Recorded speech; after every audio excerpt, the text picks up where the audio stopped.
Care Coordination Presentation. Stacy Tyler, Capella University, Coordinating Patient-Centered Care. Class by Deanna Beverly, March 5th, 2021. Patient and Family Collaboration Strategies. As a nurse dealing with patients on a day-to-day basis, it can become easy to be redundant and attempt to treat everyone as an equal and the same. However, it is notably important to recognize that each patient has a unique personality and specific needs that may or may not be met by the same care strategies of the previous patient. An example of such would be the strategies used to care for autistic patients. Autism spectrum disorder patients each vary in the requirements for daily living. Some are on the high functioning scale, and they are nearly capable of caring for themselves, with minor psychological or physical disabilities. Others, unfortunately, may have severe impairments and require extensive care. Either way, this particular disorder demands that a nurse recognize and appreciate that collaborating with this patient and their family about health outcomes necessitates specific strategies. A peer-reviewed article in the Journal of Emergency Medicine offered that utilizing the strategy of considering three key components involving preparation, communication, and accommodation pave a clear path to success. Normanton et al. 2018. With preparation in this population of patients, it is best to consider that unlike typical patients, an autistic one may have fears about the unknown. Therefore, as a nurse, it is ideal to explain each step of the process and what will happen next. This way, it eases the anxiety present in the patient and allows for a less stressful anticipation. Other ways a patient can be comforted in the preparation process is asking the caregiver what triggers or comforts the patient may have and avoiding or serving those, such as if lights bother the patient, then it could be more soothing to turn down the lights. Normanton et al. 2018. The component of communication can be executed in a variety of ways. First of all, jokes, sarcasm, and small talk can be confusing or misconstrued by a patient with autism because of their cultural sensitivity with human interactions and communication. Normanton et al. 2018. Therefore, being mindful of such and keeping it out of patient care would be most advantageous to the patient, and using pictures or speaking frankly to the patient and family would be best. Another strategy of assistance with health outcomes would be accommodation. Perhaps the patient finds solace in fidgets or chewing items, but none are present. The nurse can then try and find such items available and accommodate their needs. Normanton et al. 2018. Some of these factors may seem meaningless or little. However, to the particular patient that they are performed for, it may mean everything to them and allow them to cope appropriately in the healthcare setting. Change management identification. In the vastly changing healthcare field, it is essential to adapt to change. The range can be from advancements in technology and societal developments to hospital infrastructure and everything in between. A model that aids in carrying out these changes in a fundamental way is utilizing the Lewin's change management model. It involves 3 steps. Unfreezing, letting go of the old and creating problem awareness. Next is changing moving, which is, as it is described, the act of change in the absence of negativity with allowing the change to happen. Finally, there is rephrasing, which is the stabilization and acceptance of the new change. Wojcicki et al. 2016. A journal about trauma nurses explained a study that was used to define whether or not Lewin's change model was productive or not when used for their change of admission data entries. They utilized this model in conjunction with making technological data entry changes to their system and found it to be beneficial in decreasing wrong entries by 27% and increasing both patient experience and patient satisfaction. Abd el-Shafi et al. 2019. If this model would be applied to autistic patients, it could assist in the transitioning of a newly diagnosed patient and their family through their next steps of care. By using the unfreezing stage, the family would let go of their past life that identified with no disorder. Next, with nursing, teaching, and guidance, the family would learn valued information about the disorder, in addition to resources of guidance and health. The refreezing stage would allow the patient and family to test out new strategies and follow up with healthcare sources to maintain the best health outcomes. By providing this high-quality, patient-centered care, the patient and family would be set up for success in many ways. Patient experience versus patient satisfaction.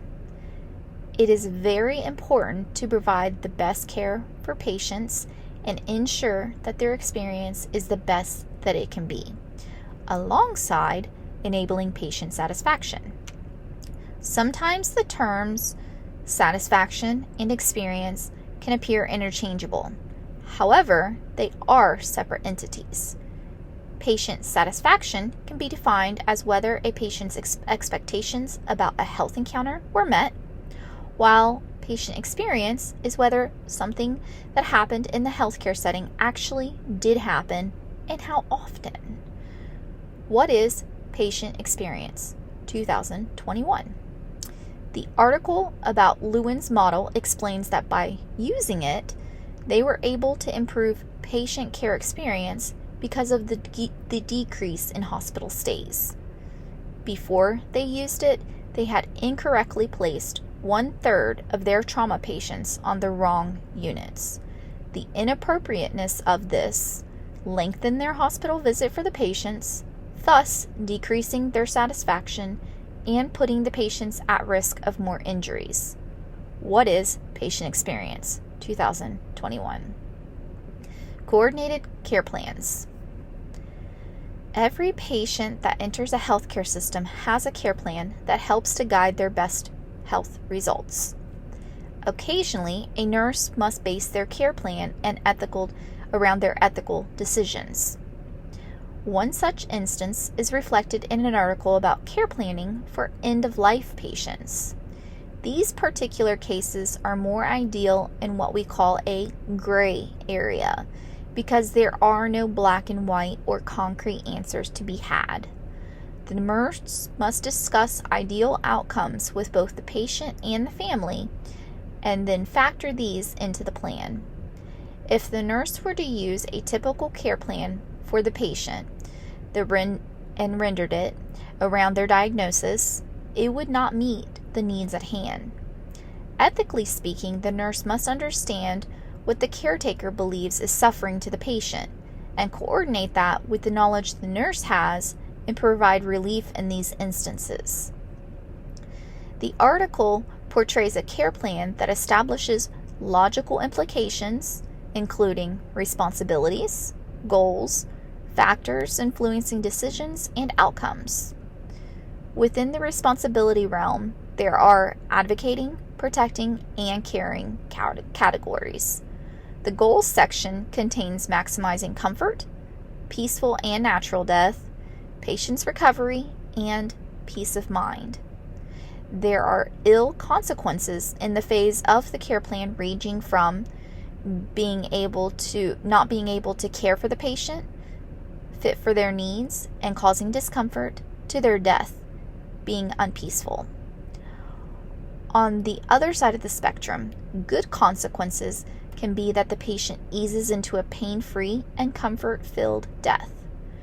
Factors influencing decisions involves the patient's instructions and interests, the caretaker's knowledge and beliefs, family well-being, and the overall relationship with the healthcare providers. Finally, the last piece to put in the care plan would be outcomes, which addresses emotional distress, acceptance of the dying and death process, learning, and satisfaction or dissatisfaction. Kim et al. 2016. This care plan encompasses a range of speculation and assumptions that guide the decision-making process. It is assumed that the caregiver wants what is best for the patient, and it is in alignment with the nursing code of ethics. It is the responsibility of the nurse to explain everything well and be present as a resource when needed. The caregiver may have a minimal understanding of medical information in coordinates with appropriate care. They may not understand certain signs and symptoms of pain and suffering, for example, that the nurse does. However, with teaching by the nurse, the caregiver can make the appropriate decisions to benefit the patient. Impact of policy provisions. Policy provisions can play a detrimental role in caring for patients as a nurse. The potential impact of a drastic change can affect not only the staff, but the patients as well. An example of this would be a nurse-to-patient ratio changes that happened throughout the 2019 COVID-19 virus pandemic. A study in Newcastle points out that after the implemented policy changes of increasing the nurse-to-patient ratio from 1:1 to 1:5 in the ICU, their hospital had an extensive increase in mortality, length of stay, and severity of illnesses. Lucchini et al. 2020. Unfortunately, the pandemic left them little to no choice because of the mass number of patients outweighed their available personnel. In the instance of caring for autistic patients, a situation like this could possibly contribute to a declination in appropriate care. Many hospitals in similar situations were able to maintain their safe policy ratios due to increasing their staff with travel nurses, thus reducing the effects of shortages. However, the Newcastle Hospital challenged their nursing staff to multiply their skills outside of the realm of possibilities, resulting in unfavorable conditions. Hospital policies are put in place to preserve the safety of both the staff and the patients. When implementing provisions to those policies, careful consideration should always be weighed on the outcomes.